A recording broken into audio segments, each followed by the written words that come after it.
الحمد لله نحمده ونستعينه ونستغفره نحمده عز وجل ونشكره على فضله الإدرار ونعمه الرضا ونصلي ونسلم على سيدنا ومولانا خاتم أنبيائه وأشرف رسله سيدنا ونبينا ومولانا محمد المصطفى المختار فهو خيار من خيار من خيار صلى الله تعالى وبارك وسلم عليه وعلى آله الأطهار وصحابته الأبرار المهاجرين منهم والأنصار والتابعين ومن تبعهم بإحسان ما تعاقب الليل والنهار أما بعد فأعوذ بالله من الشيطان الرجيم بسم الله الرحمن الرحيم لقد جاءكم رسول من أنفسكم عزيز عليه ما عنتم حريص عليكم بالمؤمنين رؤوف رحيم وفي قراءة آخر لقد جاءكم رسول من أنفسكم عزيز عليه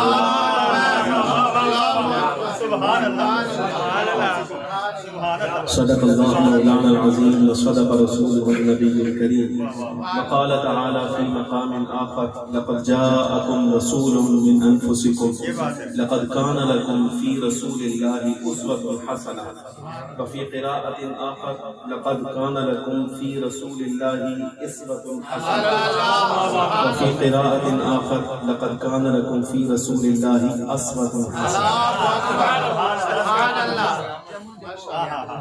صدق الله مولانا العظيم وصدق رسوله النبي الكريم إن الله وملائكته يصلون على النبي يا أيها الذين آمنوا صلوا عليه وسلموا تسليما الصلاة والسلام عليك يا سيدي يا رسول الله وعلى آلك وأصحابك يا سيدي يا حبيب الله الصلاة والسلام عليك يا سيدي يا رسول الله وعلى آلك وأصحابك يا سيدي يا حبيب الله الصلاة والسلام عليك يا سيدي يا رحمة للعالمين وعلى آلك وأصحابك يا سيدي يا شفيع المذنبين انتہائی عزت کے لائق احترام کے لائق جملہ حاضرین و سامعین کرام قرآن عزیز فرقان مجید کی دو آیتوں کا کچھ حصہ آپ کے سامنے تلاوت کرنے کا شرف حاصل کیا ہے دعا کریں اللہ تعالیٰ حق بیان کرنے کی توفیق عطا فرمائے اور جو کچھ گزارشات عرض کرنا چاہتا ہوں مالک مولا اس کے مطابق اعتقاد رکھنے کی اور عمل کرنے کی بھی توفیق عطا فرمائے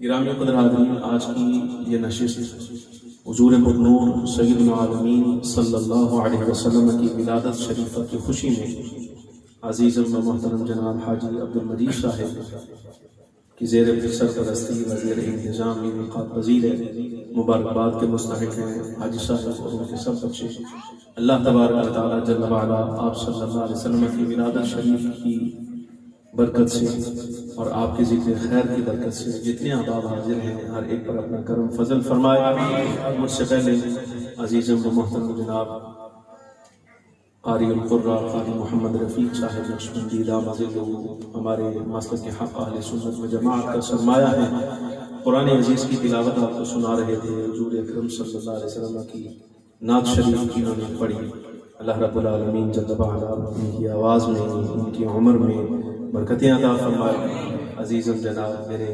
انتہائی عزیز دوست میرے کلاس فیلو آپ کے علاقہ کی بہت جانی پہچانی شخصیت حضرت علامہ ڈاکٹر محمد عابد علی صاحب قادری ہمارے دوسرے دوست علامہ محمد فاضل بیگ صاحب موجود ہیں ان کا نام لینا میرے لیے ذمہ داری ہے اللہ رب العالمین جل وعلا ان کے علم سے ہمیں نفع اٹھانے کی توفیق عطا فرمائے اور یہ یہاں آپ کے علاقے میں رہتے ہیں رب العالمین ان کے وجود کی برکتیں ہمارے عقیدہ کے اعتبار سے اور ہمیں دین حق اسلام کی برکتوں کے اعتبار سے سلامتی والا وجود ان کے لیے پیدا فرمائے گرامی قدر فخر عالم صلی اللہ علیہ وسلم کی ولادت شریفہ سے متعلق چند گزارشات عرض کرنا چاہتا ہوں اختصار کے ساتھ بہت زیادہ وقت آپ سے نہیں لینا لیکن توجہ کا طلبگار ہوں حضور پرنور سید العالمین صلی اللہ علیہ وسلم کو اللہ تبارک و تعالیٰ جل وعلا نے نعمت بنا کر اس کائنات میں مبعوث فرمایا میں نے جو آیہ مبارکہ آپ کے سامنے پڑھی ویسے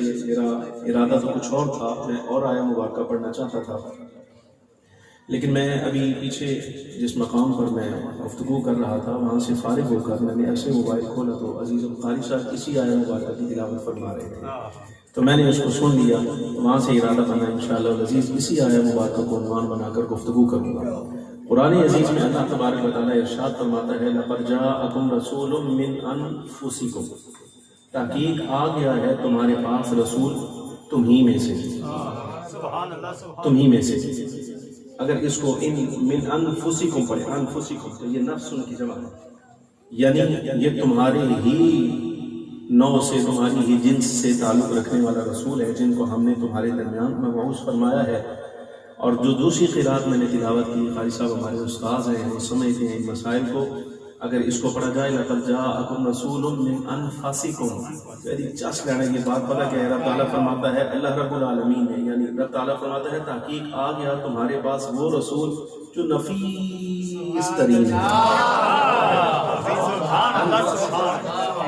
یعنی نسب کے اعتبار سے دیکھا جائے، خاندان کے اعتبار سے دیکھا جائے، قبیلے کے اعتبار سے دیکھا جائے، حسن و جمال کے اعتبار سے دیکھا جائے، ہمارے محبوب کریم صلی اللہ علیہ وسلم کو جس اعتبار سے بھی تم پرکھنا چاہو تمہیں یہ انفس نظر لقد جاءکم رسول من انفسکم عزیز علیہ ما عنتم حریص علیکم بالمؤمنین رؤوف الرحیم۔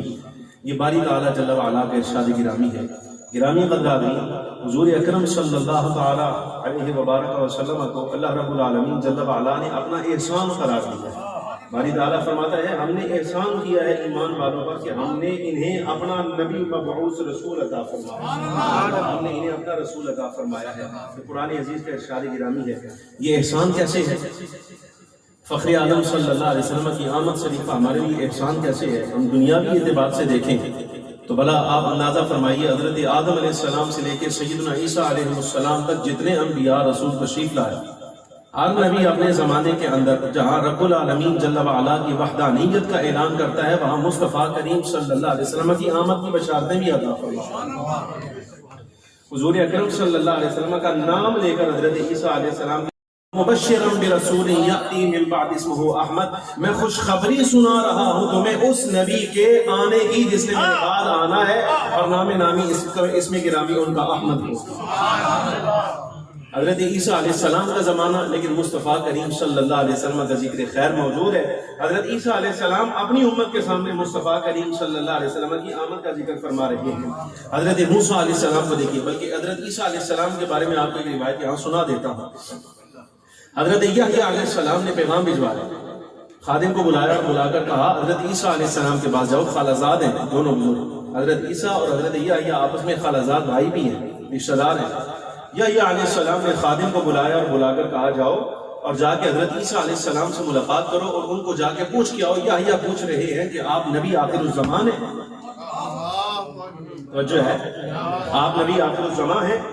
حضرت یحییٰ علیہ السلام سے جس وقت یہ سوال آیا، خادم نے پوچھا حضرت عیسیٰ علیہ السلام سے، تو آپ نے فرمایا جا کر بتاؤ میں نبی آخر الزمان نہیں ہوں، نبی آخر الزمان صلی اللہ علیہ وسلم میرے بعد تشریف لانے والے، میرے بعد اب ان کی تشریف آوری کا وقت ہے۔ خادم نے آ کر بتایا کہ حضرت عیسیٰ علیہ السلام فرما رہے ہیں کہ میں نبی آخر الزمان نہیں ہوں، جو میرے بعد آنے والے ہیں یہ نبی آخر الزمان ہے۔ حضرت یحییٰ علیہ السلام فرماتے ہیں جا کر پھر پوچھ کے آؤ کہ اگر آپ نبی آخر الزمان نہیں ہیں تو پھر یہ جو اتنے بڑے بڑے معجزات کا اظہار کر رہے ہیں ایسا کیوں کرتے ہیں آپ؟ اس سے شبہ بڑھتا ہے، آپ پھونک مارتے ہیں مٹی کا پرندہ بنا کر وہ ہوا میں پھڑ پھڑا کے اڑ جاتا ہے، یعنی مطلب یہ کہ آپ کی شان یہ ہے آپ کی ہر سانس کو اللہ نے ایک روح کے برابر قرار دیا، اتنی بڑی شان ہے آپ کی۔ اور دیکھا جائے تو آپ کے پاس کوئی نابینا آ جائے، آپ صرف ہاتھ لگا دیں اللہ اس کو بینائی دے دیتا ہے۔ اگر کوئی مادر ذات کوڑی آ جائے، برس کا بیمار آ جائے، آپ اس کو ہاتھ لگائیں وہ ٹھیک ہو جاتا ہے۔ اور یہاں تک اللہ رب العالمین نے آپ کو قدرت عطا فرمائی ہے، ایسی قوت عطا فرمائی ہے کہ اگر آپ قم بإذن اللہ کہیں تو آپ کی زبان کسی کہنے سے، یہ لفظ کہنے سے مردہ اٹھ کھڑا ہوتا ہے، زندہ ہو جاتا ہے۔ اگر آپ نبی آخر الزمان نہیں ہیں تو پھر اتنے بڑے معجزات کیوں دکھاتے ہیں آپ؟ جملہ سننا، دو جملے کہے آپ نے، فرمایا نمبر ایک یہ یاد رکھنا میں نبی آخر الزمان نہیں ہوں، وہ میرے بعد آنے والے ہیں۔ نبی آخر الزمان صلی اللہ علیہ وسلم کی تو شان یہ ہوگی اگر میں عیسیٰ کو ان کے نعلین کے تسمے باندھنے کا موقع مل جائے نا تو ہمارے لیے تو یہ بڑی عزت ہے۔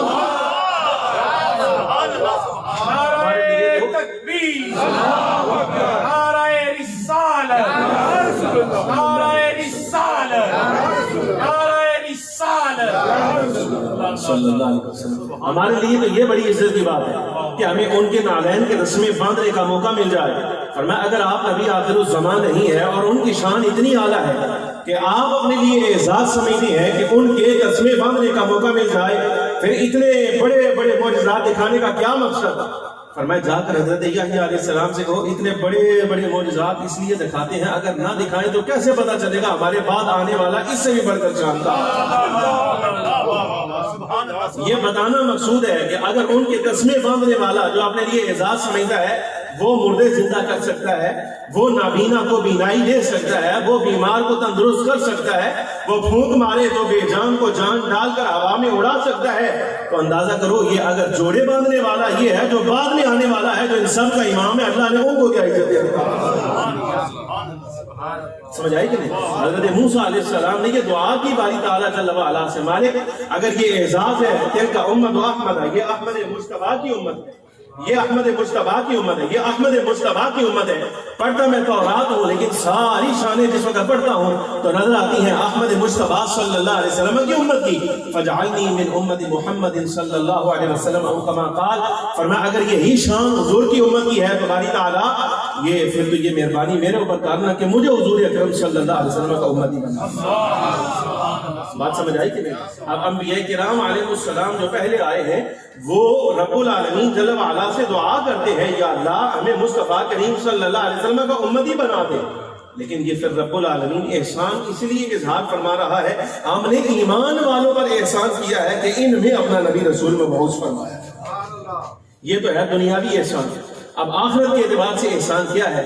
رب العالمین جل وعلا نے یہ اتنا بڑا کرم فرمایا، اتنا بڑا کرم فرمایا ہے ہم پر کہ قیامت کے دن جب اٹھے ہم پوچھا جائے یہ جو اتنے قافلے آ رہے ہیں حضرت آدم علیہ السلام سے لے کے حضور اکرم صلی اللہ علیہ وسلم تک ساری امتیں آ رہی ہیں، سب امتیں یہاں موجود ہیں، حساب دینے کے لیے آئے ہیں.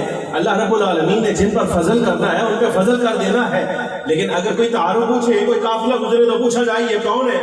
بتایا جائے یہ حضرت موسیٰ علیہ السلام کی امت گزر رہی ہے، یہ موسوی جا رہی ہے، یہ عیسوی جا رہی ہے، یہ داؤدی جا رہے ہیں، یہ فلاں نبی کا قافلہ جا رہا ہے، یہ فلاں نبی کا قافلہ جا رہا ہے. لیکن جب آگ آئے ساری کائنات سے بڑے قافلے کی گزرنے کی، ادھر پوچھا جائے یہ قافلہ کس کا ہے تو بتایا دے یہ محمدیوں کا قافلہ جا رہا ہے. اس لیے باری تعالیٰ فرماتا ہے یہ ہمارا احسان ہے. لقد من اللہ علی المؤمنین اذ بعث فیہم رسولا. تحقیق اللہ نے احسان کر دیا ہے ایمان والوں پر کہ ان میں اپنا رسول مبعوث فرمایا ہے، ان میں اپنا رسول مبعوث فرمایا ہے.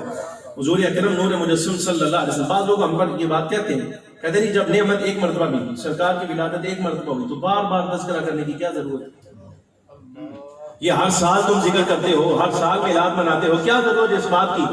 اس بات میں خادم کے طور پر عرض کرتا ہوں جناب والا، ہم کہتے ہیں یہ زمانہ جو چل رہا ہے یہ ہے کس کا؟ یہ زمانہ کس کا اور کس کا رہنا ہے؟ کیا آپ کو امید ہے کہ فخر عالم صلی اللہ علیہ وسلم کے بعد کسی نئے نبی کی ضرورت رہ جاتی ہے؟ جب رب العالمین جل وعلا نے کافۃ للناس نبی رسول بنا کر مبعوث فرمایا یہ شان تو اپنی جگہ رہ گئی، اب تو زمانہ حضور کا چل رہا ہے. پیچھے ہمیں بتائیے حضرت آدم علیہ السلام سے یہ دور کی ابتدا ہوئی، وقت شروع ہوا، زمین آسمان اللہ نے پیدا فرمایا، ایک نظام کی ابتدا فرمائی ہے. حضرت عیسیٰ علیہ السلام تک آئیے، آپ ہمیں کوئی قرن ایسا دکھائیے، کوئی صدی ایسی دکھائیے، کوئی سال ایسا دکھائیے، کوئی ماہ ایسا دکھائیے، کوئی دن ایسا دکھائیے جہاں نبی کوئی اور ہو، امت پہلی ہو، لیکن مصطفیٰ کریم صلی اللہ علیہ وسلم کا ذکر وہاں موجود نہیں. بدلے میں ہم دکھا دیتے ہیں حضرت آدم علیہ السلام سے لے کے سیدنا عیسیٰ علیہ السلام تک احادیث طیبہ میں معتبر ذرائع سے جو احادیث آئی ہیں وہاں مصطفیٰ کریم صلی اللہ علیہ وسلم کا ذکر خیر موجود ہے، حضور کی آمد کی بشارتیں دی گئی ہیں. انبیاء کرام علیہ السلام، حضرت موسیٰ علیہ السلام بارگاہ الہی سے یہ حکم آیا، فرمایا موسیٰ اپنی امت کو آگاہ کیجئے اگر آپ کی امت کا کوئی فرد ہمارے پاس اس حال میں آیا کہ وہ احمد مجتبیٰ کا منکر ہے تو ہم نے جہنم میں داخل کرنا.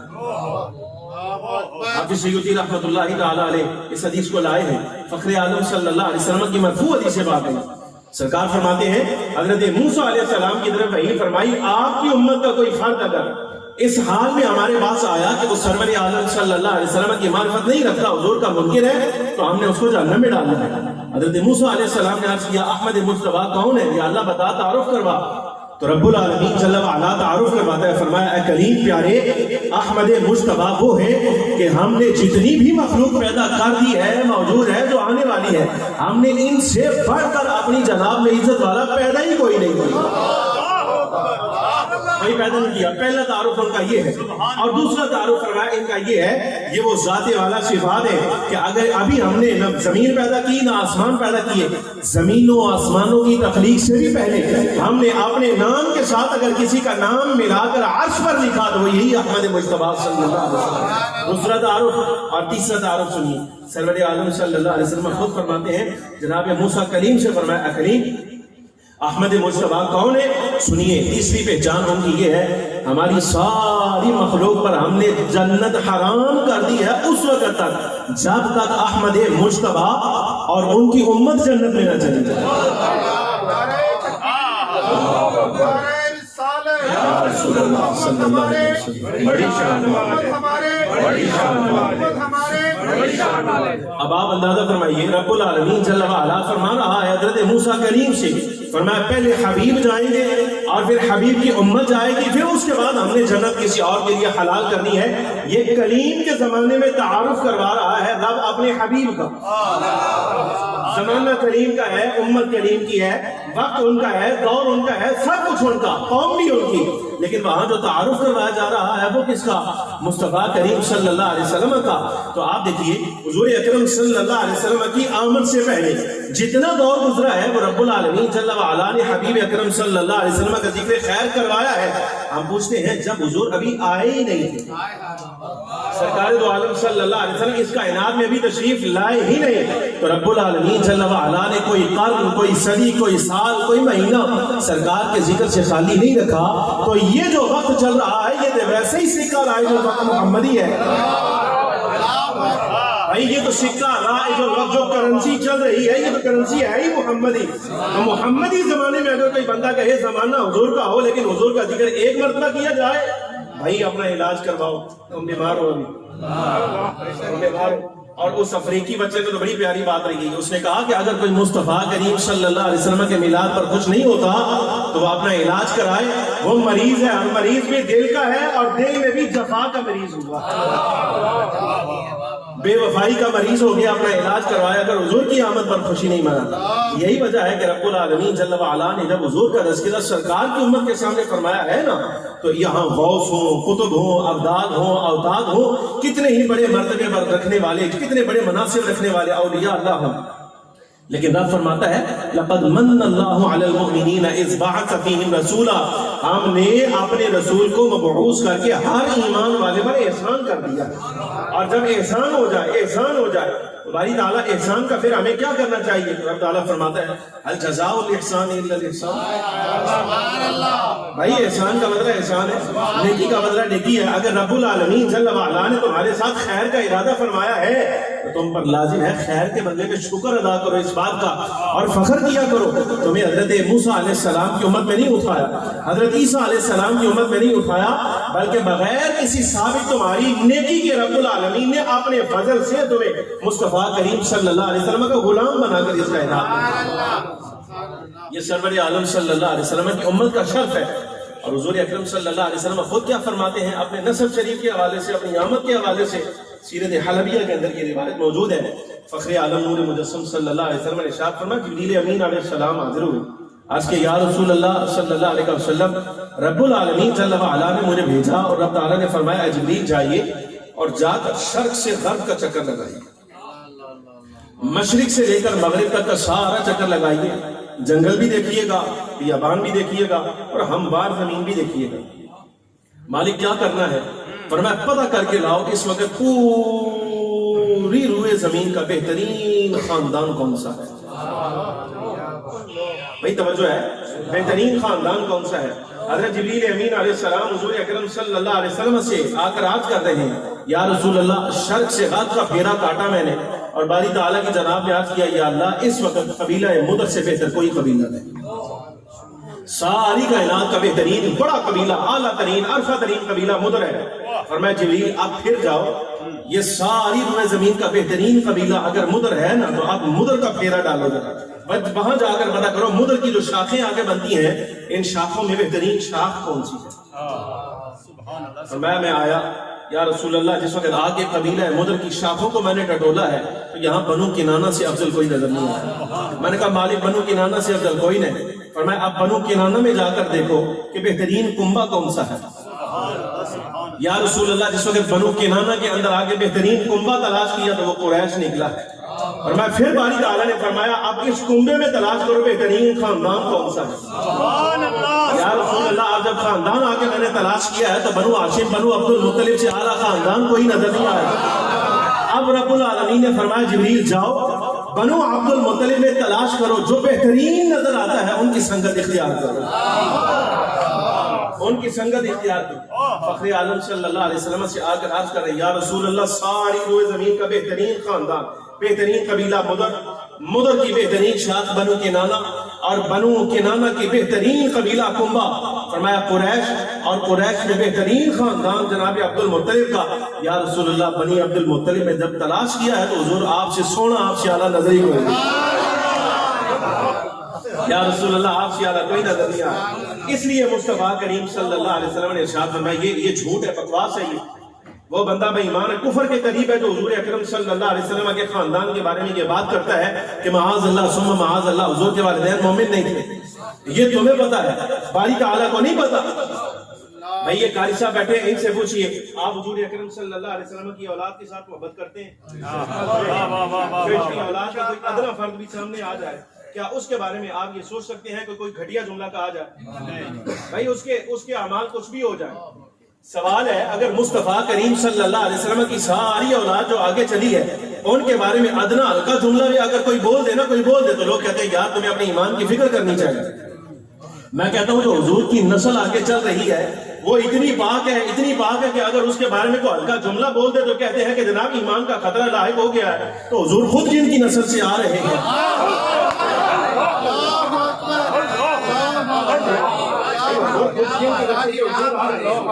رب العالمین جل وعلا حضور اکرم صلی اللہ علیہ وسلم کی نبی رسول بنا کر مبعوث فرمایا. تو کیا آپ یہ کہنا چاہتے ہیں باری تعالیٰ کو ساری کائنات میں دو مومن ہی نہیں ملے اپنے نبی کے ظہور کے لیے؟ آپ یہ کہنا چاہتے ہیں؟ نہ بلکہ ہم یہ کہتے ہیں وآباء نبینا صلی اللہ علیہ وسلم قطب من قطب. آپ تو یہ کہتے ہیں مصطفیٰ کریم صلی اللہ علیہ وسلم کے والدین مومن نہیں تھے. ہمارے بزرگ یہ بات کہتے ہیں جو نبی رسول تھے وہ تو اعلیٰ تھے جن کو اللہ رب العالمین نے حضور کے آباء میں نبوت رسالت نہیں دی وہ بھی اپنے زمانے میں ولایت کے مقام پر قطبیت کا درجہ رکھتے. اور کہاں سے لے کر کہاں تک ہمارے بزرگ فرماتے ہیں من عبد اللہ الى آدم. عبداللہ حضور کے والد سے لے کے حضرت آدم تک. اور امہات کا کیا درجہ ہے؟ بزرگ فرماتے ہیں صدیقۃ من صدیقۃ. کہاں سے کہاں تک فرمایا من آمنۃ بنت وہب الى حوا.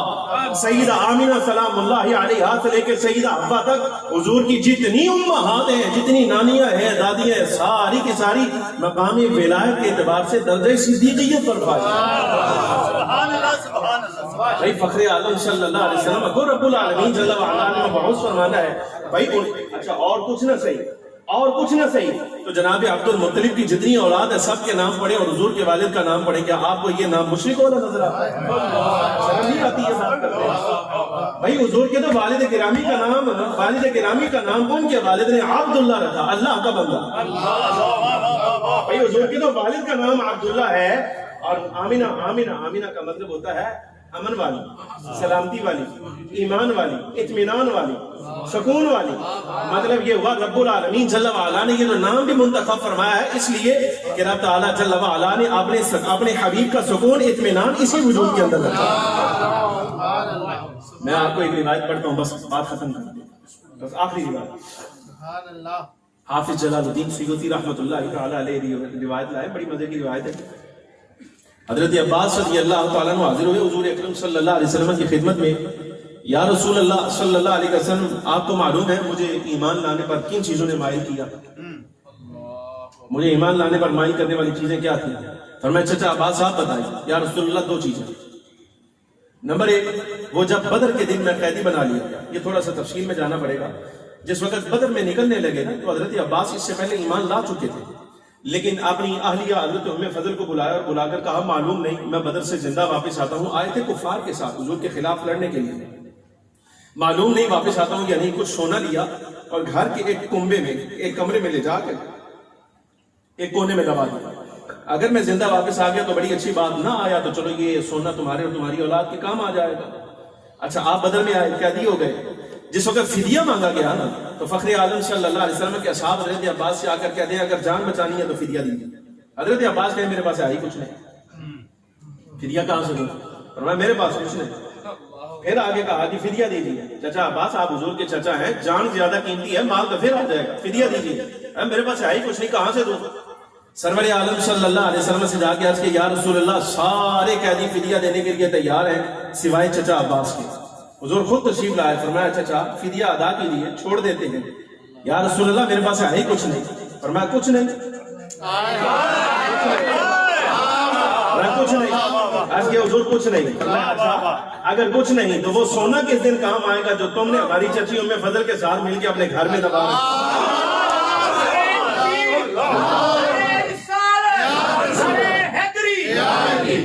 اب یہ حضرت عباس رضی اللہ تعالیٰ عنہ فرماتے ہیں یہ پہلی بات. میں نے عرض کیا یا رسول اللہ آپ کو کس نے بتایا؟ تو آپ نے فرمایا مجھے اس نے بتایا ہے جس نے نبی رسول بنا کر بھیجا, مجھے اس نے آگاہ کیا. یا رسول اللہ پہلی بات یہ تھی. اور دوسری چچا بات یا رسول اللہ دوسری بات یہ تھی جب آپ کی ولادت مبارکہ ہوئی آپ ابھی مہد شریف میں تھے, پنگوڑے میں تھے, اور میں اتنی عمر کا تھا کہ بات سمجھ لیتا تھا, یاد رکھ سکتا تھا. یا رسول اللہ ایک دن آپ کی زیارت کے لیے آیا تو میں نے دیکھا مہد شریف ہل رہا ہے, پنگوڑا ہل رہا ہے, اور آپ کے دستے مبارک کے اشارے جہاں ہوتے ہیں چاند وہیں پھرتا چلا جاتا ہے, چاند وہاں پھرتا ہے. یا رسول اللہ صلی اللہ علیہ وسلم چاند وہاں پھرتا ہے. ہم کہتے ہیں جو پنگوڑے پر چاند ہلا سکتے ہیں وہ اپنے امتی کی تقدیر بھی تو ہلا سکتے ہیں. بھائی پنگوڑے میں چاند ہلایا جا سکتا ہے تو مصطفیٰ کریم صلی اللہ علیہ وسلم کا امتی جہنم سے نکال کر جنت میں نہیں بھیجا جا سکتا. یہ پنگوڑے میں چاند ہے حضور اکرم صلی اللہ علیہ وسلم کی. اچھا بات ختم ہو گئی. حضرت عباس نے اتنی بات کیا کہ بات ختم کر دی. حضور اکرم صلی اللہ علیہ وسلم فرماتے ہیں چچا عباس آپ نے تو یہ دیکھا کہ میں پنگوڑے میں ہوں, ہاتھ ہلتا ہے تو چاند ادھر ہی جاتا ہے. اس سے بھی زیادہ عجیب بات نہ بتائیں آپ کو, اس سے بھی عجیب. یا رسول اللہ کیوں نہیں؟ فرمایا سنیے چچا عباس اس سے بھی زیادہ عجیب بات یہ ہے آپ نے تو مہد میں دیکھا پنگوڑے میں, ہم ابھی اپنی والدہ محترمہ کے رحم میں تھے, ابھی ہم اپنی والدہ محترمہ کے رحم میں تھے. چاند جس وقت غروب ہو کر عرش الہی کے ساتھ جا کے اپنا ماتھا لگاتا تھا نا تو ہم وہ ماتھا لگنے کی آواز بھی اپنی والدہ کے رحم میں سنتے.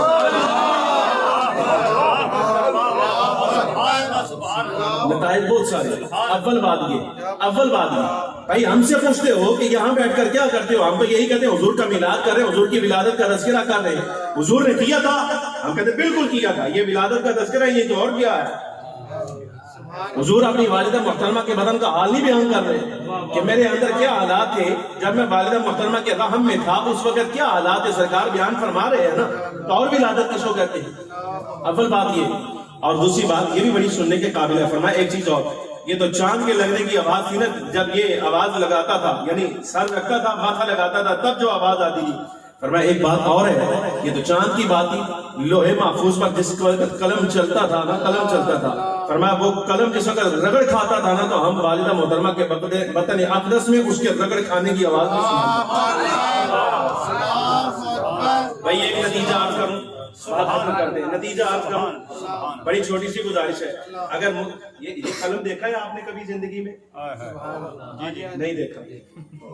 بھائی قلم پین دیکھا ہے کبھی زندگی میں؟ اچھا کبھی چلتا ہوا بھی دیکھا ہے؟ چلتا ہوا دیکھا ہے. اس کے چلنے کی کبھی آواز سنی ہے؟ یہ ہینڈ میڈ چیز ہے. یہ جس وقت جناب والا حرکت کرے تو یہ تو کوئی نہیں آواز کرتا. تو وہ جو کارخانہ خدا بندی میں قلم تیار ہوگا, بھائی یہ جو آپ کے ہاتھ کا تیار کیا ہوا ہے وہ تو آواز نہ کرے. تو جو کارخانہ خدا بندی میں تیار کیا گیا ہے اس کی آواز کیسی ہوگی؟ اب سمجھنے کی بات یہ ہے, قلم جس وقت چلتا ہے تو قلم کے چلنے کی آواز ہوتی ہی نہیں. بات بڑی آسان ہے سمجھنے کی جناب والا. اگر جس کی آواز ہے ہی نہیں حضور, اس کی آواز بھی سن لیتے ہیں. تو جو یہاں بیٹھ کر حضور کا ذکر کرے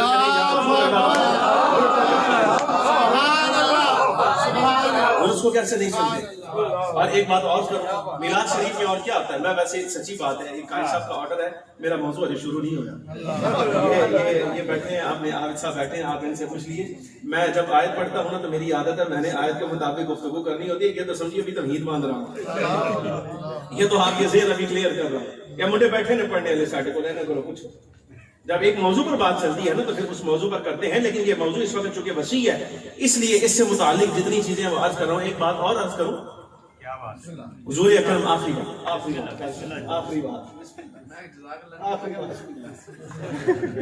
حضرت امام الانبیاء صلی اللہ علیہ وسلم فخر عالم صلی اللہ علیہ وسلم کا یہ اعزاز ہے، سرکار فرماتے ہیں سب سے پہلے رب العالمین نے یہ مجھے شرف دینا ہے کہ میں نے جا کے جنت کا دروازہ کھٹکھٹانا۔ بات سمجھ آ رہی کہ نہیں؟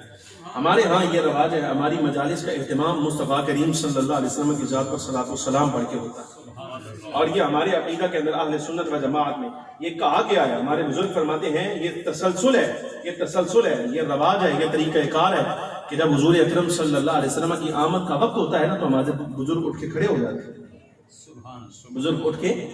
جاتے ہیں، اس کو کہتے ہیں قیام تعظیمی۔ امام الانبیاء صلی اللہ علیہ وسلم کے لیے قیام تعظیمی، لوگ پوچھتے ہیں اس قیام تعظیمی کی اصل کیا ہے، یہ اصل عرض کرنے لگا۔ حضور اکرم صلی اللہ علیہ وسلم فرماتے ہیں رب العالمین جل وعلا نے مجھے یہ شرف دینا ہے کہ سب سے پہلے جنت کا دروازہ میں نے کھٹکھٹانا ہے۔ آقا دو عالم صلی اللہ علیہ وسلم سے یہ بات ثابت ہے، حضور فرماتے ہیں جب سے جنت کے خازن رضوان کو یہ پتہ چلا ہے نا کہ سب سے پہلے دروازہ مصطفیٰ کریم صلی اللہ علیہ وسلم نے کھٹکھٹانا ہے اور ہمیں حکم یہ ہے حضور کھٹکھٹائیں، دستک دیں تو دروازہ کھولنا ہے، تب سے لے کے قیامت تک جب تک حضور کھٹکھٹا نہ دیں حضرت رضوان وہاں حضور کی تعظیم میں کھڑے، حضور کی تعظیم میں کھڑے۔ اور رب اچھا جوڑ لو، اس حدیث پاک کو جوڑ لو، رب تعالیٰ فرماتا ہے ان اللہ و ملائکتہ یصلون علی النبی، بے شک اللہ اور اس کے فرشتے حبیب اکرم صلی اللہ علیہ وسلم کا درود پڑھتے ہیں۔ حضرت رضوان کو ملائکہ میں شمار کرتے ہو کہ نہیں کرتے ہو؟ حضرت رضوان فرشتوں میں سے ہے، اور رب تعالیٰ فرماتا ہے رب کے سارے فرشتے مصطفیٰ کریم صلی اللہ علیہ وسلم پر درود بھیجتے ہیں۔ میں کہتا ہوں جو حضور کی تعظیم کے لیے کھڑے بھی ہیں، سرکار کے ادب میں کھڑے بھی ہیں اور رب کے حکم کے مطابق وہ درود پڑھ بھی رہے ہیں، تو اگر ان کے لیے کھڑے ہو کر درود پڑھنا ٹھیک ہے تو ہمارے لیے کھڑے ہو کر درود پڑھنا لیکن ایک بات ضرور عرض کروں گا، امام الانبیاء صلی اللہ علیہ وسلم کی جناب سے ایک چیز درکار ہے آپ کے لیے ہمارے لیے، وہ ہے ملازمت۔ کیا؟ ملازمت، مصطفیٰ کریم صلی اللہ علیہ وسلم کی جناب کی ملازمت۔ حضور اکرم سے حضرت یزید بن شخیر کہتے ہیں فخر عالم صلی اللہ علیہ وسلم مدینے کی گلیوں میں نا آپ چکر لگا رہے تھے تو وہاں ایک غلام بکنے کے لیے آیا، ایک غلام بکنے کے لیے آیا، اس کی جب قیمت لگنے لگی نا تو اس وقت قیمت لگانے والے جب قیمت لگا رہے تھے تو وہ غلام خود بول کر کہتا ہے میری قیمت صرف وہ لگائے جو میری شرط پوری کر سکتا ہے۔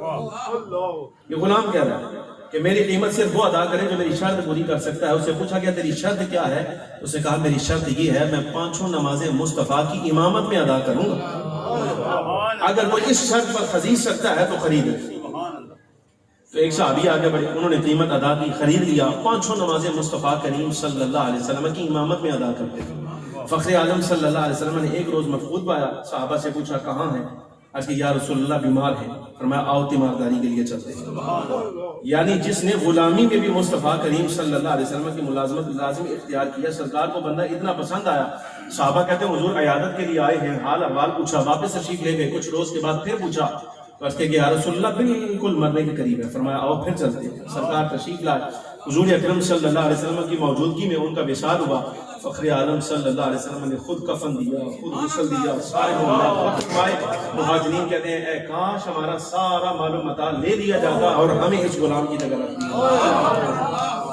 انصار کہتے ہیں کاش ساری ہماری خدمات ایک طرف ہوتی اور ہمیں حضور اکرم صلی اللہ علیہ وسلم کی اس غلام کا منصب مل جاتا، ہمیں یہاں رکھ دیا جاتا۔ تو آپ اندازہ کیجیے فخر عالم صلی اللہ علیہ وسلم جو اتنا پیار فرما رہے ہیں وہ کس وجہ سے کہ اس نے اپنی غلامی میں بھی یہ شرط رکھی تھی کہ 5 نمازیں سرکار کی امامت میں ادا کریں۔ تو مطلب یہ بارگاہ نبوی سے دیکھیں آپ حضور کا ذکر کر رہے ہیں تو بارگاہ نبی صلی اللہ علیہ وسلم سے ایک چیز آپ کے لیے درکار ہے، وہ ہے حضور کی ملازمت۔ اگر آپ حضور کا نام لیتے ہیں تو امام الانبیاء صلی اللہ علیہ وسلم کی حقیقی ملازمت اور صحبت اختیار کیجئے۔ اللہ رب العالمین حضور کے ذکر کی برکت سے ہماری دنیا آخرت بہتر فرمائے۔ وآخر دعوانا